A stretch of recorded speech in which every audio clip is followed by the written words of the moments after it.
I died and met God.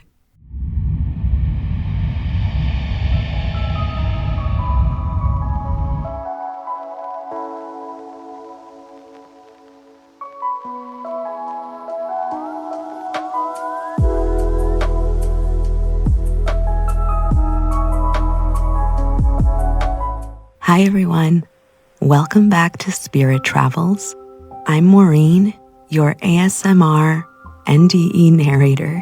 Thank you for joining me. I hope that this recording is soothing, that it brings you comfort, and that it even helps you fall asleep. Today's account is from Margaret. For complex emotional and physical reasons, I developed pain in my left shoulder. I saw various practitioners, naturopaths, acupuncturists, energy healers, sports therapists, osteopaths, chiropractors, doctors, and even an orthopedic surgeon. My shoulder was frozen because I had an inflammation in the joint that was becoming increasingly painful. One night, I took our dogs for a walk.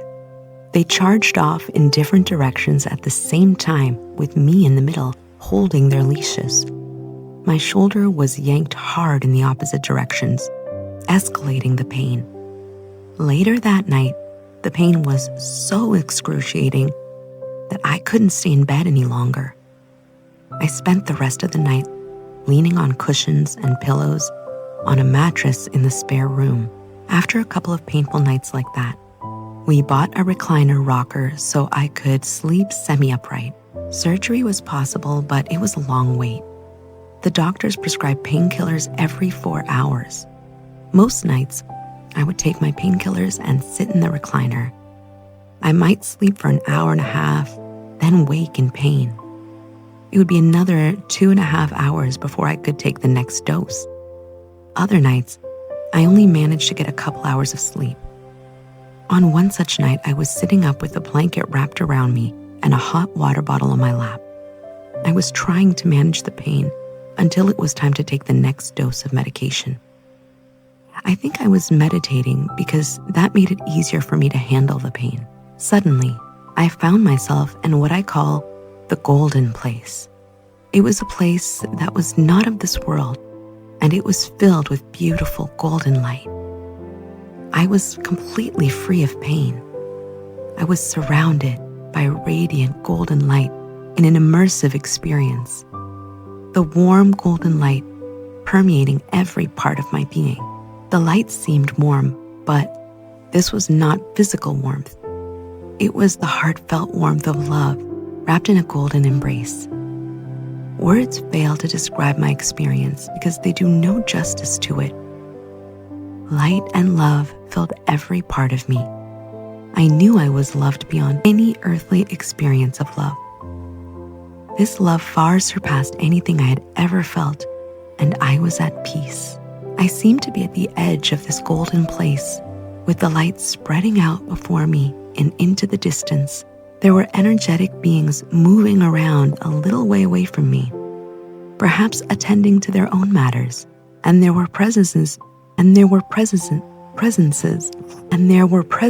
there with me, caring for me, guiding me, and loving me.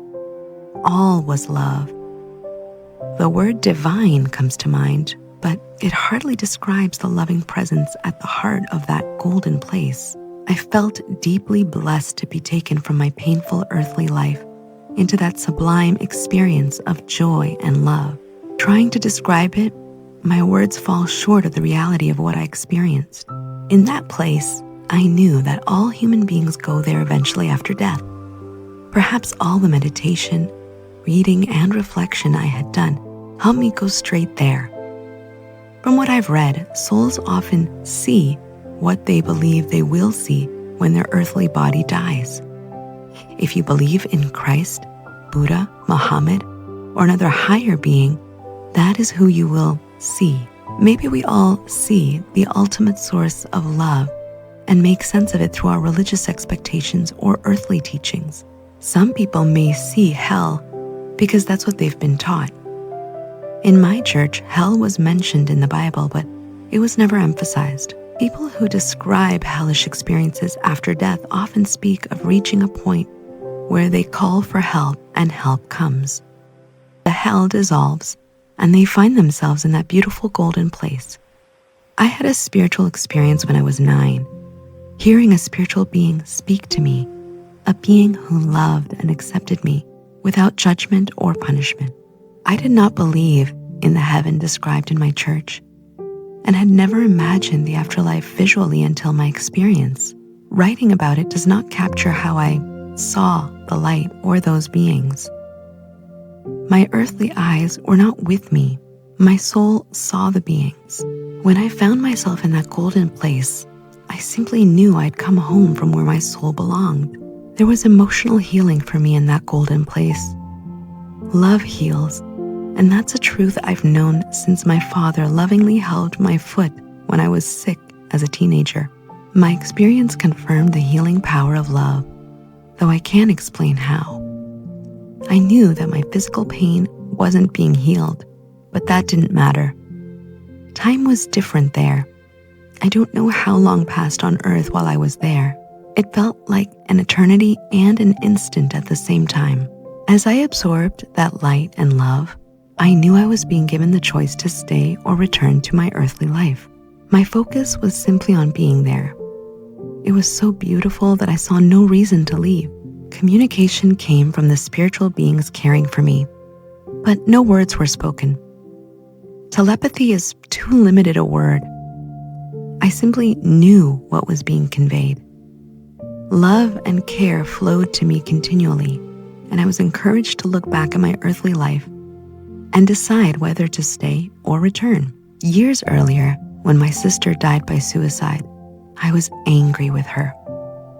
After recovering from the shock, I knew I could never inflict that pain on others. The option of voluntary death was close to me. Now, in this golden place where my soul truly belonged, that option was presented again.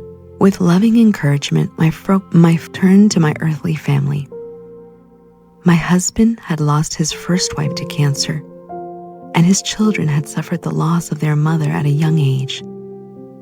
I couldn't leave him, my stepchildren, or my teenage daughters to suffer that kind of pain again. My pain became less important to me when I thought about theirs. I also had clients who would grieve if I died. My decision was firm. I chose to return to earthly life. Returning to my body was difficult, even though my choice was strong. I felt as though I climbed down a ladder. Later, I remembered Jacob's ladder from the Bible and understood it as my mind's way of helping me return to my body.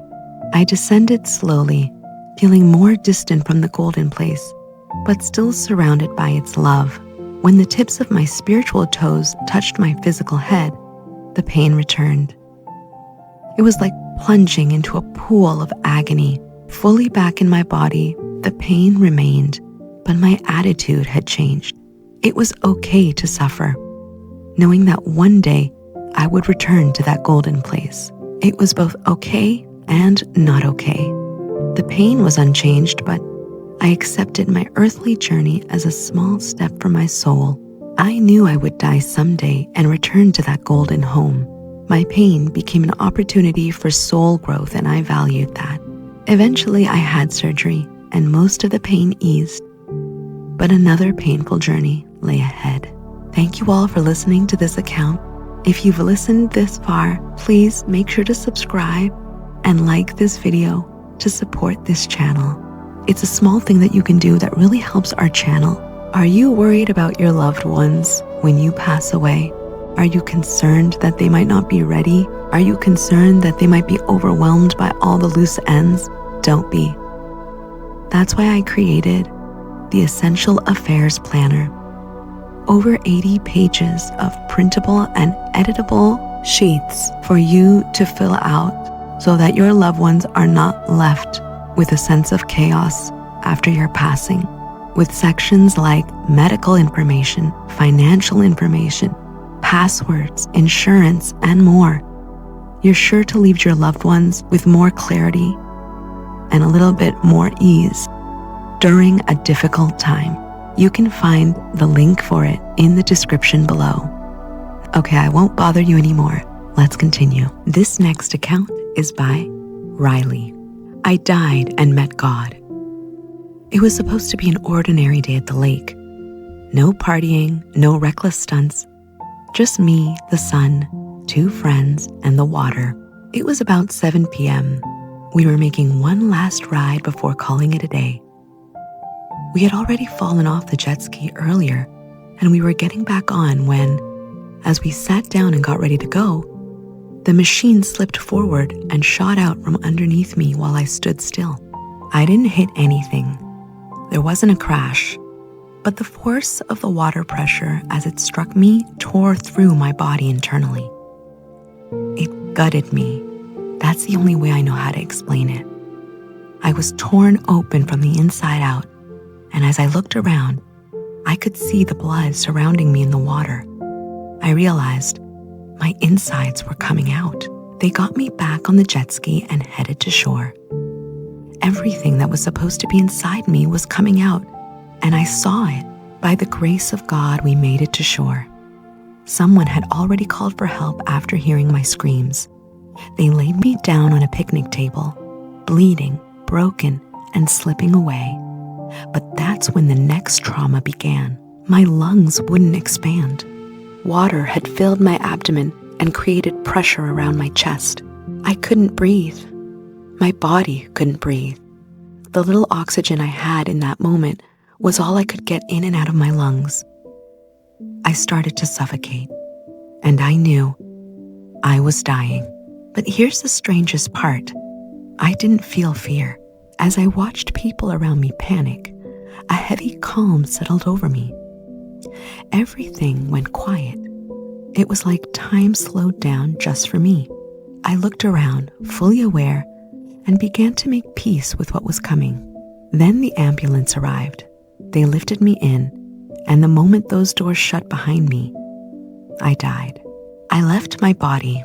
I could see it, but I was no longer attached to it.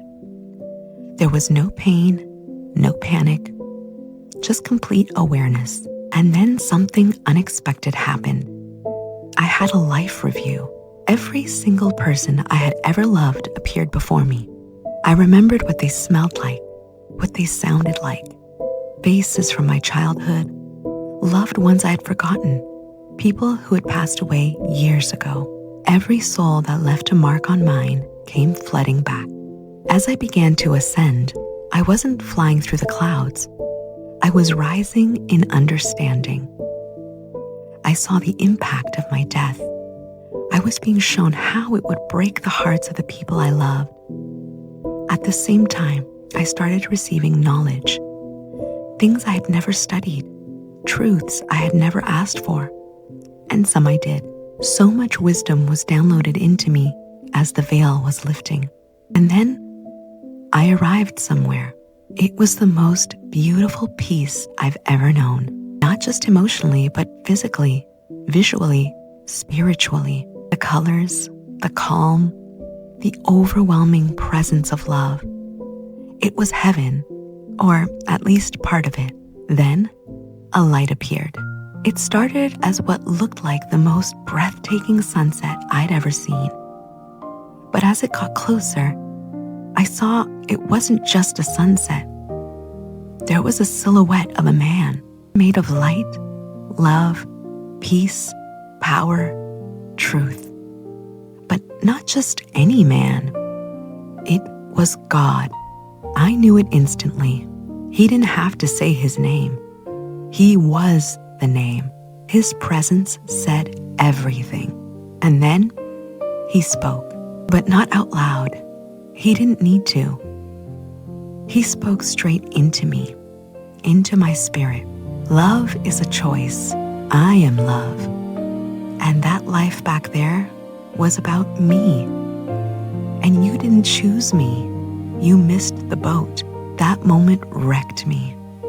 I panicked. I wept. I repented with everything in me. I felt regret.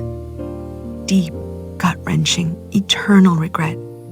And even then, he was merciful. Then he said, "You've impacted enough of my people, so I'll let you go back. But you must stay awake. If you don't, The cards will lay where they lay, and just before I left, he gave me one last truth. You'll never be able to be perfect. And then, just like that, I was back in the ambulance, in the pain, in the fight. I would go on to suffer through 5 hours of agony with no pain meds, no sedation, no answers. Just me, bleeding out and holding on. But I lived. Not because I was lucky, not because I was strong, but because God sent me back to live intentionally, to point people toward Him, to remind the world that this isn't it. Death is not the end. It's the most loving transition we'll ever experience if we know Him. I don't tell this story because it's dramatic. I tell it because it's real. I met God, and He's not an idea. He's not just a higher power. He is real. He is love. And He's waiting. I was dead, and now I'm alive. Not just in body, but in spirit. And I'll never be the same again.